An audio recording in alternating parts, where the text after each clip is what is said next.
Hello there everyone, this is me Ethan here and welcome back to another film review, and today I'm giving you all my fairly late thoughts on Ghostbusters Frozen Empire.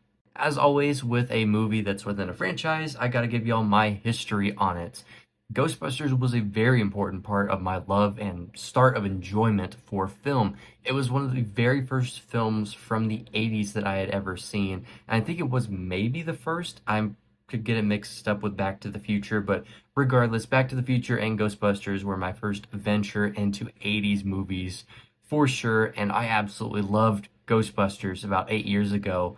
I was around 10 years old and I had watched the DVD we found in the $5 DVD bin at Walmart. I absolutely loved it. I even went to go pick up Ghostbusters 2 on DVD. I think I watched that one even more than the first Ghostbusters. I think I at one point wanted to be Ghostbuster for Halloween. That never happened. I had a Ghostbusters birthday party. I even have a picture I think that I can put up right here if I can find it. We had Ecto Cooler to drink and all. It was just green punch. But regardless, I loved Ghostbusters whenever I was younger. It was such a fun, funny movie. It was very silly, very enjoyable, very entertaining. Cool VFX for me at the time as a 10-year-old. It was just all around a really cool idea for a movie that totally won young me over. Now, as time has progressed, I've taken off the rose-tinted glasses and I still enjoy the Ghostbusters. I think the first one's about a 7 out of 10. I think it's very fun. I don't quite understand now why it hit so big in the 80s. I understand why it was a big deal for children at the time. Obviously, I loved it whenever I was younger, but I don't see how this spawned an entire franchise that's still kicking 40 years later. But regardless, here's my review for Ghostbusters Frozen Empire. I'm just gonna get it right off the bat. I did not enjoy most of this movie. First thing I will say that I enjoy right off the bat seeing the Ghostbusters already ghostbusting. All the other previous films are about starting up the Ghostbusters or getting the Ghostbusters back together. It's good to see them just immediately kick it right off. They're already busting ghosts. It's already established. These are the Ghostbusters, and this time it's a family, which I really like. You got Paul Rudd as the sort of stepfather. You got Finn Wolfhard's character. You have Phoebe, who's kind of supposed to be the lead, but in all the posters, it looks like Paul Rudd is the lead. But anyways, I really like the idea of the Ghostbusters being a family now, and the Spengler family now being the Ghostbusters. But that's where the film totally falls off. It's got way too many characters. There's so many moments throughout this entire film where we'll cut back to a character, and I totally forgot they existed. Not only do we bring back the characters from Ghostbusters Afterlife, which I actually did enjoy quite a bit whenever it did release, we've got the characters from Ghostbusters Afterlife. We've got new characters that we're adding to the Afterlife gang, and we got the old Ghostbusters on top of that. My hot take, and I don't know how much of a hot take this will be, I don't think the original Ghostbusters should have been in this film. They didn't serve much of a purpose for me besides nostalgia. Maybe Dan Aykroyd should have stayed because he clearly had a lot of passion. Him and Ernie Hudson were like the saving grace for me for this movie. They're much more developed further on than the other two, and obviously Egon's gone, who was my favorite. So maybe it's just me being salty as an Egon Spengler fan, but regardless, they're clearly both having an extremely fun time. They care about these characters, they care about this franchise, and it gave me a smile.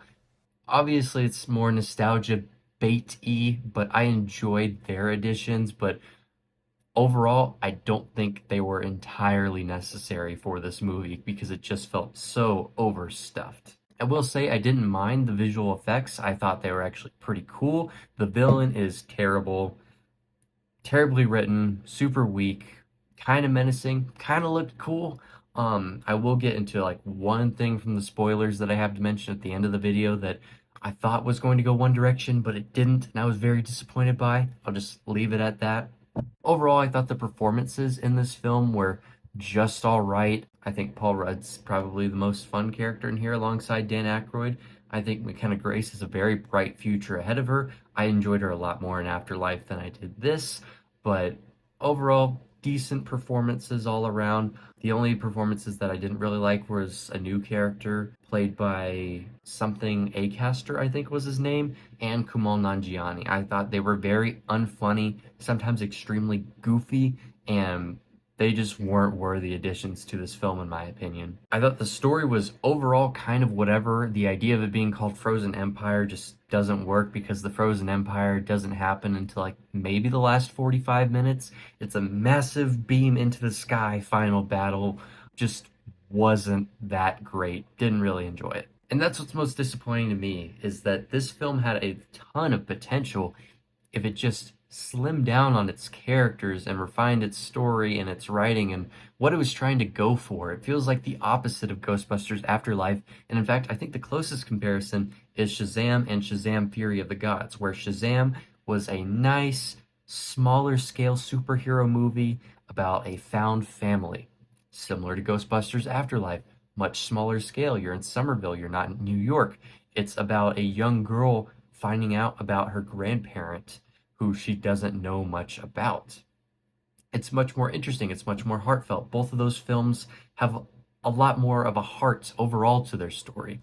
And then you have Shazam Fury of the Gods and Ghostbusters Frozen Empire, where it tries to go bigger and better and more bombastic and more like the other superhero movies, or in this case, the other blockbuster sci-fi movies, where it just feels incredibly basic and it doesn't have that nice heart and pull and emotional weight like the previous film had. I did like all the new gadgets and gizmos that the Ghostbusters had. It added to a nice bit of lore and just, it was a nice addition. It was very fun to see on the screen some new gadgets for the Ghostbusters. I will say the pacing was absolute garbage in this film. The first hour, kind of similar to Afterlife, is really, really slow and takes a while to get going. I was not invested for the first hour. It maybe took until a certain character was introduced, which I'll mention into spoilers, that I really got interested in, but like I said, it just totally fell apart, didn't go the way I was expecting it to, and went into a really basic, formulaic approach that I did not enjoy. And part of the problem with the pacing, it has too many characters. If you have so many characters trying to do so many different things, it's just going to feel all over the place. And like I said before, we cut to a character, and I totally forgot about Podcast. Oh yeah, there's a character named Podcast in here. What's he up to? Finn Wolfhard's character in here, pretty dang useless. He's got like a subplot with Slimer for a little bit, and he has this thing about how he wants to be treated as an adult, and that's never really fully fleshed out at all. They could have done maybe a little bit more with it, but they really just don't. Now, we are getting into spoiler territory. Click off or forever hold your peace. There was a new character introduced, a human ghost that Phoebe interacts with. I thought this was very cool. I wanted to see what the Ghostbusters franchise would do with human ghosts, because most of the time in horror movies, ghosts are humans. They're not like Slimer or whatever the villain's name was in this, where they're these weird creatures and monsters, and they're closer to alien ghosts than actual human ghosts. So to introduce a human ghost into Ghostbusters got me really excited. What were they going to do with that? Were they going to have some sort of like moral dilemma on how to treat a human ghost? That's where I thought it was going to go, but no. Phoebe just sort of befriends a human ghost, and she ends up working for the bad guy ghost. That's all it is. I was really hoping it would have like some sort of social message to it about acceptance of others, acceptance of these human ghosts because they're out here too. We should treat the ghosts better and maybe just give them a better place, but maybe that would be Jurassic World Fallen Kingdom and it wouldn't be all that great. I don't know, but regardless, that twist was not much of a twist at all. I was really hoping it went one direction, but it just went in the worst direction possible. Overall, I'm giving Ghostbusters Frozen Empire a 5 out of 10. Ghostbusters Frozen Empire is a convoluted mess with fun ideas that ultimately don't get the development they deserve. It can occasionally be fun, but overall it feels tedious and a chore to get through. So what did you think about Ghostbusters Frozen Empire? Did you love it? Did you hate it? Are you somewhere in the middle, kind of like me? Let me know any and all opinions in the comment section down below. So if you all enjoyed this review and if you all enjoyed this video, please be sure to like, comment, and subscribe. And as always, I will see you all in the next one. Bye and have a great day.